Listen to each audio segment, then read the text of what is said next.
শেষ বলতে কোনো জিনিস থাকে না, শুধু স্মৃতি হয়ে দাঁড়ায়।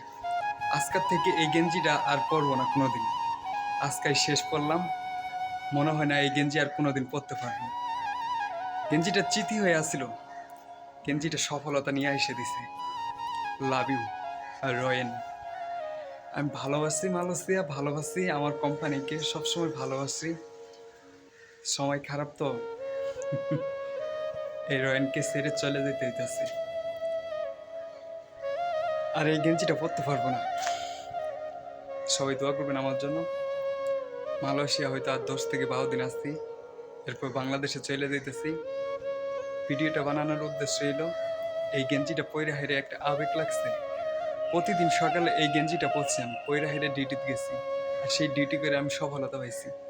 আর আজকে এই গেঞ্জিটা পরতেছি, আর এই কথাটা মনে পড়তেছে, এই গেঞ্জিটা আর কোনোদিন আমি পরতে পারবো না, কারণ আমার কোম্পানির থেকে একবারে বিদায় করে দিতেছে।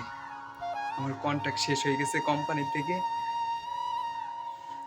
স্মৃতি হয়ে থাকবে যে কোনো একটা জিনিস।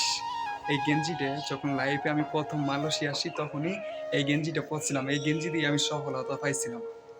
এই গেঞ্জিটাই সফলতা নিয়ে এসে দিছে ভাই।